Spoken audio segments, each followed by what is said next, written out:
from Kampala to Jinja, and he had a fatal accident. And he had to be flown out of the country. Oh.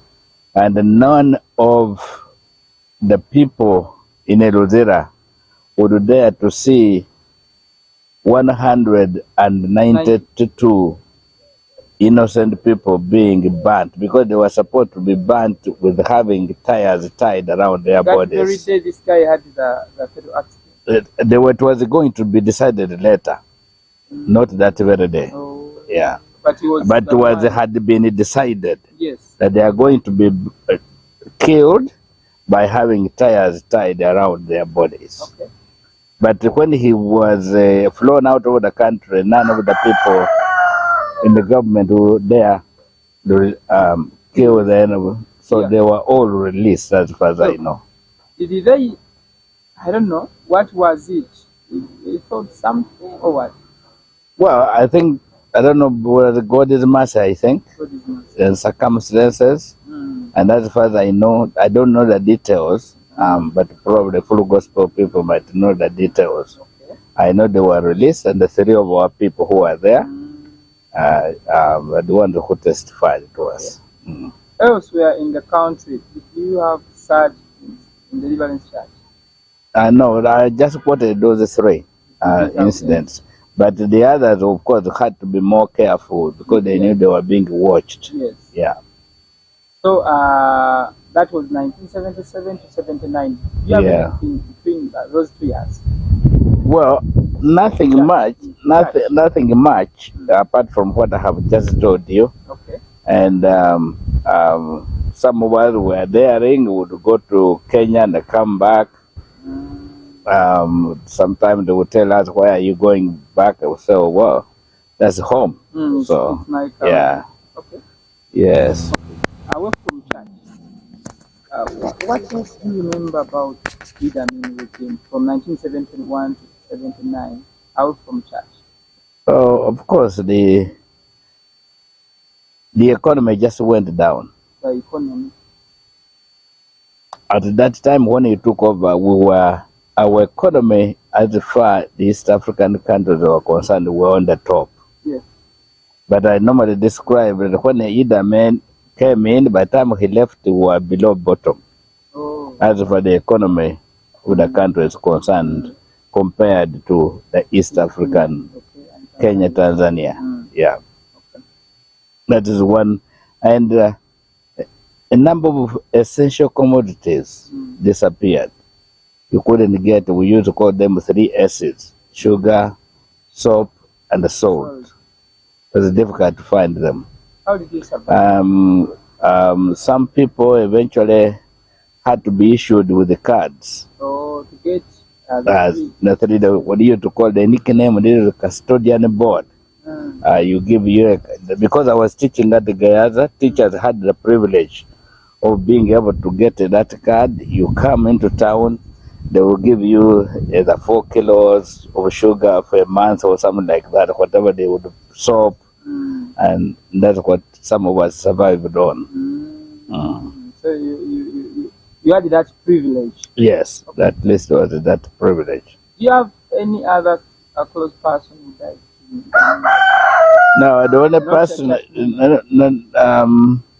not anyone I know of. Not even the only church member that I mentioned earlier is our brother Kanyamunyu, but I think he died simply because he was a businessman. How was that? He was doing business between Kenya and Uganda. He was flying between Kenya and Uganda. Then suddenly he left Uganda, and we never saw him again. Yeah, so how he disappeared, how he died, we are only told by some people who had been in the same prison with him here, but that was all. So we don't know exactly what happened. Did you get the body later on? No. We didn't know what happened and where it happened. Yeah, we just knew he had disappeared. For good. Wow. Anything positive during that? Well, yeah, I know 2 things which Idi Amin did, which I normally thank God for him. One, was he banned girls or women wearing miniskirts. That was something good. To me, that was something good because people were almost walking naked. Sure. The girls, 70s. yeah, you know, they would have dresses that go out as far as there. Oh, wow. So that one he banned. Okay. The other thing that he did, I was positive, he banned the lorries traveling on main roads after 7. Oh, after 7. And it totally reduced accidents at night. Okay. So to me, After 7 you park. yeah, if you're driving a lorry, after 7 you had to go off and park somewhere until 6 o'clock the morning. Those are the only two things. That's what I can say. I don't see anything. And negatively?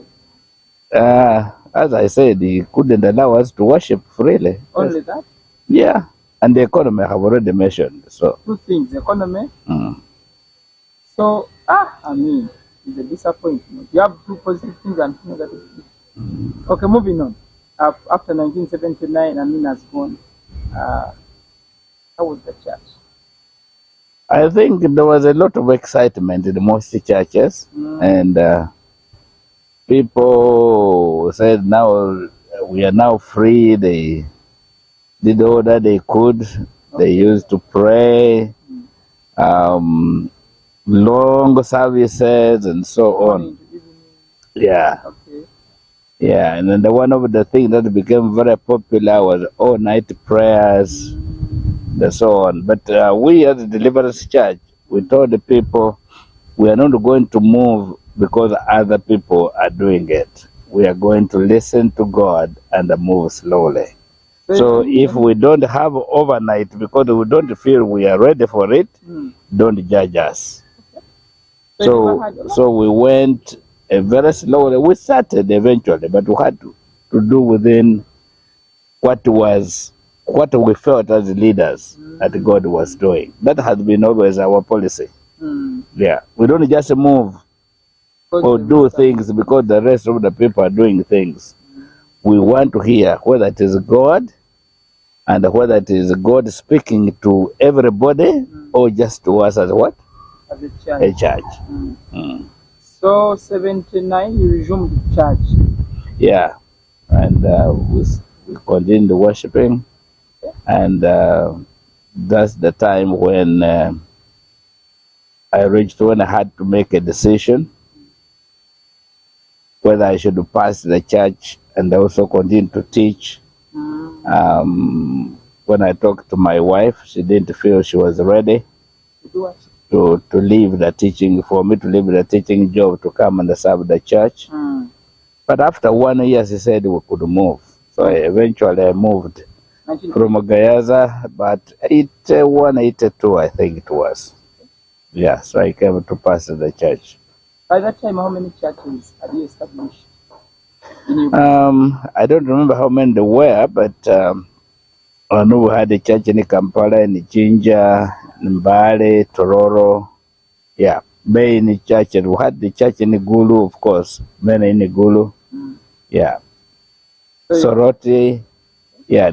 Mainly many towns we had this Never church. had a church in Mukono? At that time, it had the church in Mukono came later. Okay, then Masaka? That one came later. Oh. Barara? Barara also came later, I think. Oh. Okay, now let's get to when you are in full-time ministry. 1982, you said 1980? About 1980. Yeah. Okay. Yeah, the immediate thing that I had to think about was the need to train. The need to train as a church leader.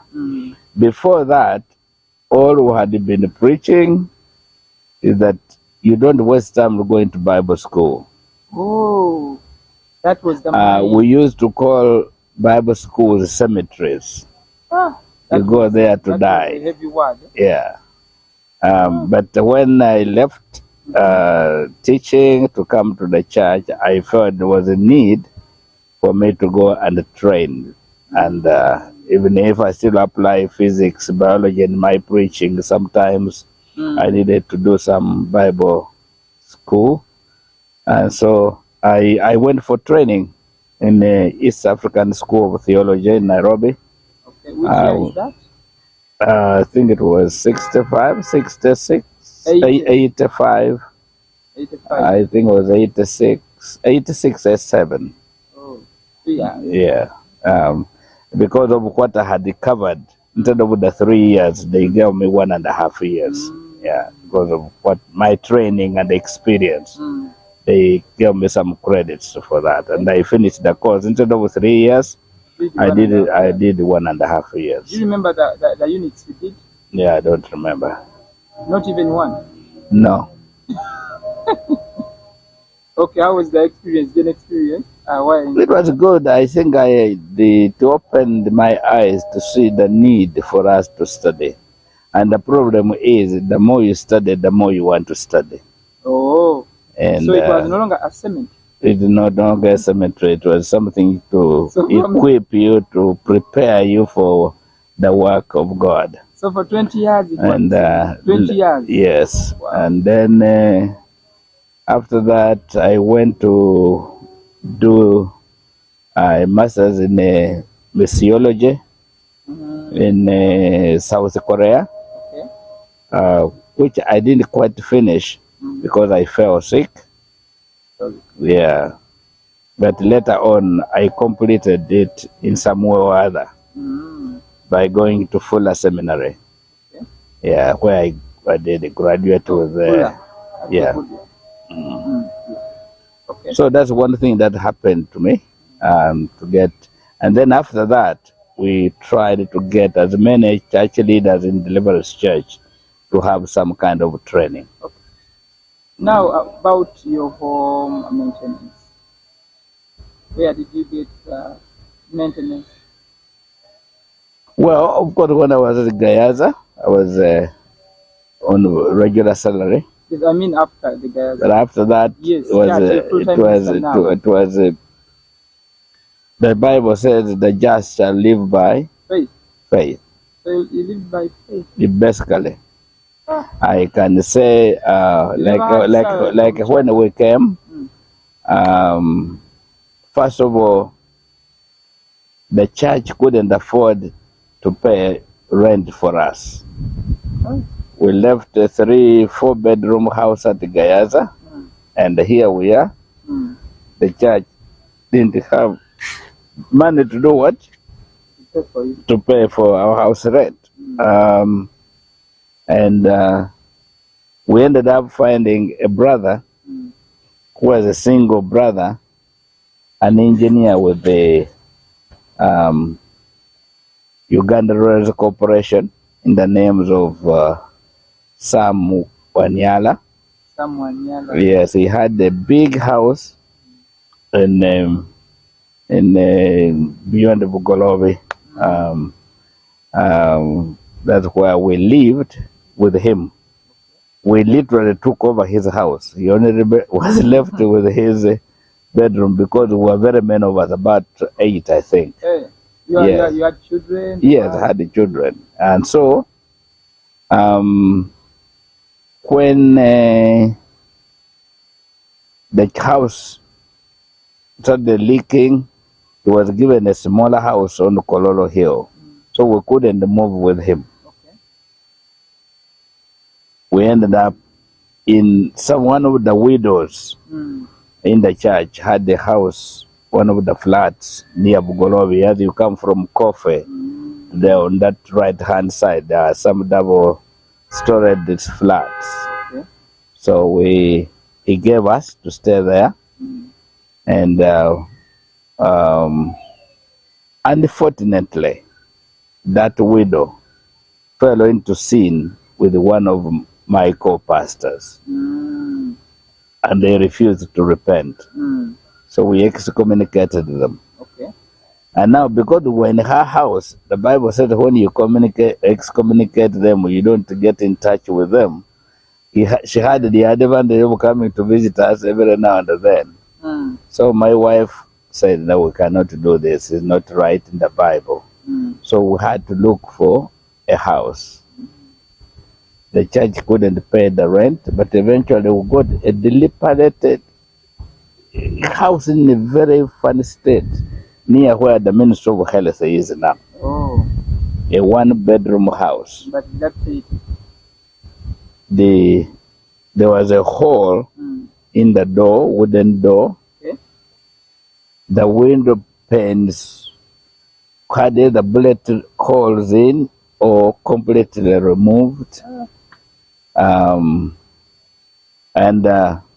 we had no choice but to go to get in. So we put carbon papers, whatever, cardboard papers in the door, in the windows, and we stayed there. For some good time. Yeah, we did. Then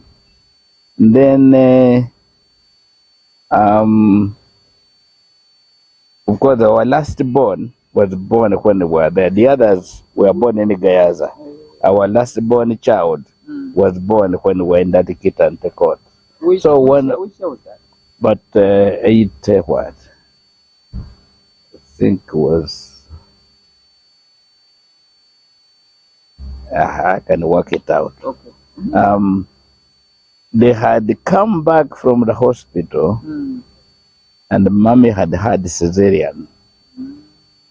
So because of nothing in the in the window, we had slept with the lights on, and suddenly we had somebody knocking on the window, and because there was no window pane, there was a curtain there, we had to put the cardboards and so on. Only to wake up, I saw people at the window and with a gun pointing at me. And they said that they had collected all the linen from the wash we had done with the child from hospital had been taken, but we didn't know. We discovered that afterwards. Anything near the window they had picked. And the first thing they asked me, give us 2 watches. That was obvious, mine and my wife. So I got mine, I got hers, I gave. They asked me, what's that one? I said it was these small radios with the aerial sticking out. I gave. They said, do you have shoes? I said, yes. So they, can you lift? I would lift a pair. The latest, I had left it last. When I lifted, they said, bring that one. I gave it to them. And they said, what is there? I said, told them it's a cassette player. Said, bring it. So I walked towards the gun. I go back. You don't know whether we'll shoot in the front or shoot in the front. I gave it to them. Said, is there a cassette inside? I said, yes. What is on the cassette? I said, the music. They told me, remove it. I said, no, you take it. Remove it. I said, no, you take it. I don't know why I gathered the courage. The gun is pointing at you, and they're arguing with them. Yes. But somehow I won the game, and they took it.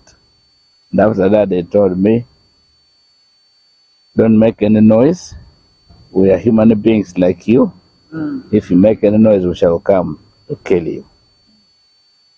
So after they left, I was on one side, very quiet. Mama was on the lying. She couldn't stand up because she was Syrian. Yeah. She was lying in the bed. I'm sure she was praying. So for about 15, maybe 20 minutes, each one of us was quiet, just praying to God. Of course, we switched off the lights. And after that, I just said, Mama, we thank God we are alive. Now, there were people sleeping in the sitting room because it was a 1-bedroom and there were 8 of us. And the mama had, my mother had even visited to see the grandson who had just been born. So, but they didn't hear anything, thank God. Because if they had, we would have been in trouble. Yeah. So in the morning, we just started telling them the stories. Yeah. So that one was an incident. One incident. The second one was That was on this regime. Oh, yeah, I mean, yes, oh, it was. That was this regime, I think. Then the other one was the car, which we had got, like maybe before I forget about this one bedroom house. We used to, even with one bedroom house, 8 people, we used to receive people. Yeah, visitors. Come in and so on. And it is out of that house, one bedroom, that one of my our spiritual father went and sold his house in the UK and gave us money to buy this plot here. A white person? White, yes. Wow. Yeah. Because we had been relating from about 86, and this was about 88. 2 years. He had visited us when he visited the church. Came to where we stayed, and that's how we came to get this plot here, a whole acre in this prime area. We thank God for it. So that when the people come to this place here, I tell them, you are sitting on a miracle. This is miracle land. So you are sitting on a miracle. Within the ability of any pastor, like our group of pastors, there was no way we would raise money to buy this kind of thing in the capital city of Uganda called Kampala, except by miracle of God. So you are in a miracle here. That building, we didn't plan it. It was a share already there. It was on the Mugongo on the top, and down we had to plaster, of course, and did all the rest, put in the windows and the rest. But to the structure, we found it there. The only thing we added is the smaller house on the other side. So that is as a result of our being in the one bedroom, 8 people. And then the other incident which I want to talk about was we were going for a mission in western Uganda in a place called Rushango, which is in Ibanda. Okay, Rushango. Rushango, yeah. And we had, that time trains were still moving from Kampala to Kasese. We missed the train in Kampala, but we took a taxi and found it in Mityana. We jumped on it, we were 3 of us, and we couldn't find the coach to stay in, but some place we found an opening, and these people welcomed us, so we sat on some of the things in the room, and of course, like what fills the heart, the mouth speaks. We started witnessing, telling them what we are going to do, and so on. The mission. Yeah, and at about 4 a.m., these guys told us that we are arrested. We didn't know that they were actually soldiers in this government. Yeah, in this government. They had no, when this government came in, had a communistic mentality. Yeah, that is true. So they told me, they told us, you have been arrested, you are bandits, you are going to recruit bandits to fight the government. At 4 a.m., we were taken off the train. We didn't know even that the station. We discovered the station the following day. So they wanted to take us to Mbarara Barracks because there was a bus which leaves that station at that time. But God worked it out that as we were walking towards the bus station, Yes. the bus took off. Okay. So you say So they didn't have any option. an option, but now to look to LOC1 of the area. At that time it was RC1. Yes. RC. Yeah. So we were taken to this LOC1. They were accused that these are going to recruit bandits. They don't have identity cards and so on. They made us remove our shoes. We squatted there. So the LOC1 interviewed us one by one. And he discovered we had ideas, Yeah. which we produced to him. And in his heart, he knew we were innocent, but he did not want to take the authority to do anything. Okay. One of us was very talkative. He was tied kandoya, where you tie like that. At one point, one of them tied us like slaves with the bicycle rubber. I was in the front, somebody, the pastor was next, and another brother behind. But after he tied us, he said, who is the leader? I said, I'm the one. He said, I'm going to ask you a question. If you answer it, then I will untie you. And he said, what did Jesus tell the people who were crucifying him? Now, instead of the other two brothers leaving me to answer, they thought I would fail the question. We all answered in a chorus, forgive them, for they don't know what they're doing. And the soldier said, forgive me, for I don't know what I'm doing. He untied us. And by the time he untied me, this finger had gone numb because of the rubber around it. It took a few weeks before it went back to normal. And early in the morning, the LOC1 gave us a letter. And there were two soldiers who took us. I think the other one is a big one. And he went away in the morning and left us with the small one. He's the one who was given a letter to take us to Sub-County Chief, which was about 7 miles away.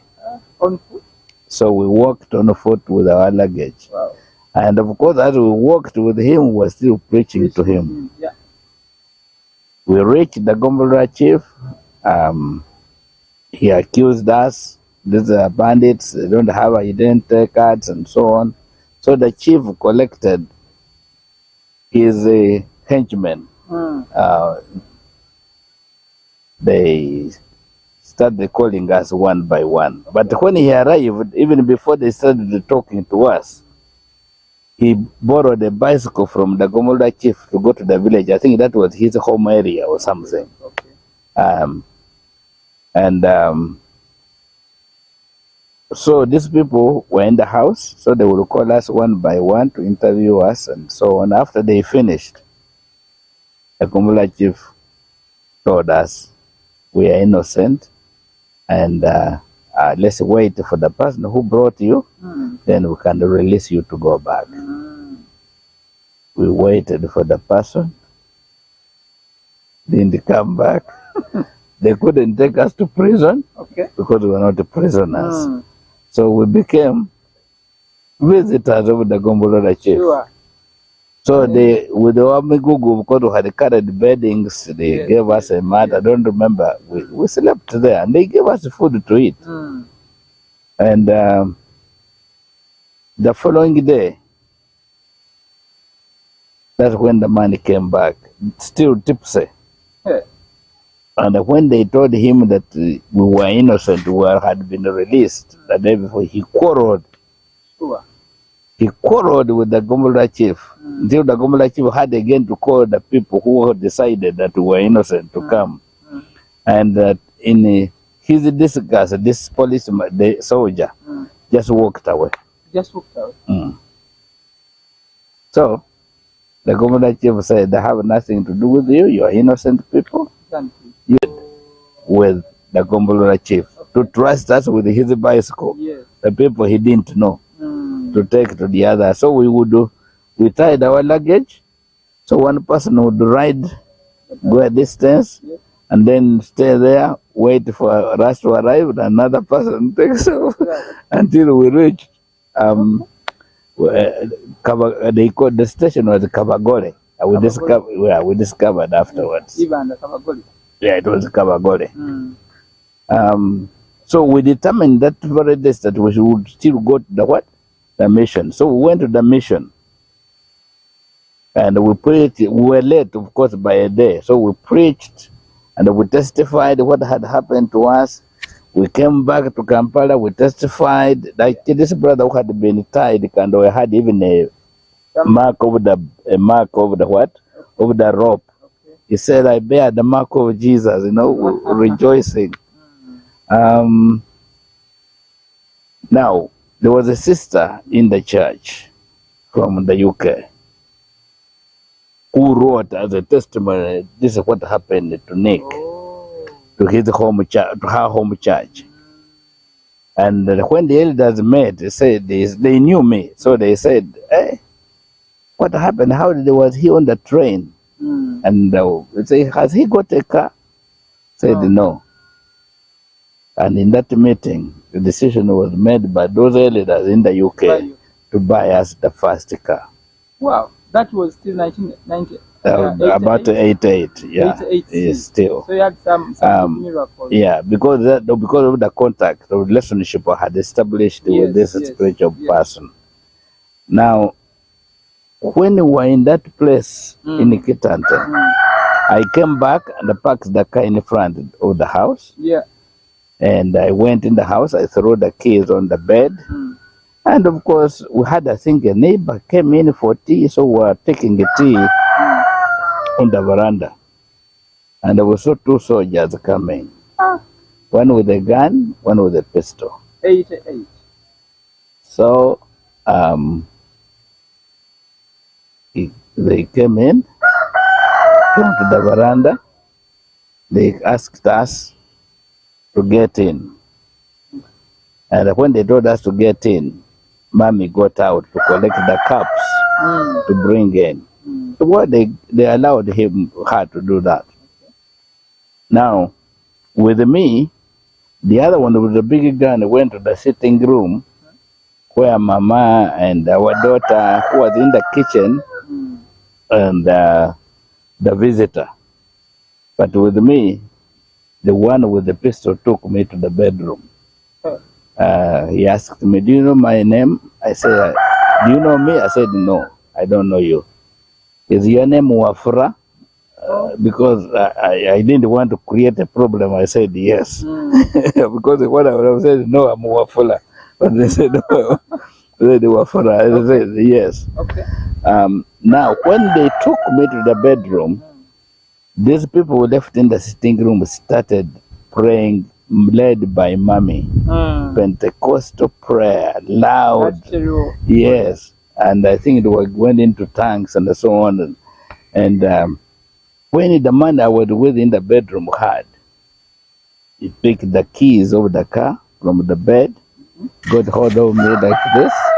He brought me. We came, pushed him in the sitting room. The other gunman got out.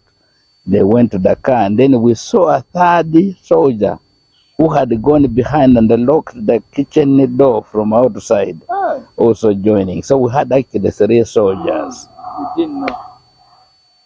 And my wife went to the window, hitting the window. "God, that car does not belong to them. That car belongs to you." Okay. That she was bleeding, but she didn't notice she was bleeding. They said the car refused to go. Thank God they went and they left the key. I rang up the police didn't come. So we left the car to stay outside there. Okay.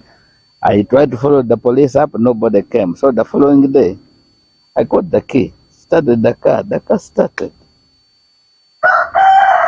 That's how the miracle was. So, whereas this land here, we got from the one bedroom house. Yes. The car came after we had been arrested on the train. That is what brought our first car. That is So that's experience, yeah. okay. That was the experience. Lastly, maybe before we take a break, from 1980 to 1990, which other churches had you started elsewhere in Uganda? Oh, I think there were quite a number of churches because our structure, there's no central church planting. Oh, It is self-production. oh, these churches. Ginger produces itself. Mukono reproduces itself. Guru reproduces itself. So all I know that we had planted new churches by that time, but I cannot tell how many there were. Okay. Yeah. What about that one of Mukono, Pastor Sali? That Mukono church came in a little later. After 90. When it could have been 92. 92. Because it was Stephen Achila, who was a teacher at Mukono, who started it. We went and had a crusade, and then we started it. But later on, we sent Steve, like a process of training leaders. We sent Stephen to the to Negest in Nairobi, and that's where Fred Sally came in. Achila still around? Yeah, he's around. Yeah, he's around. He's around. He came back, pastored the Mbale Church. From Mbale, he came to Kampala. He even acted as the principal of RTC, Reformed Theological College. He has been pastoring our Zambia Church until when he recently handed over to somebody else. But he is now developing our Bible school. Bible school. Yeah. So in the 80s, how was still your financial status in the 80s?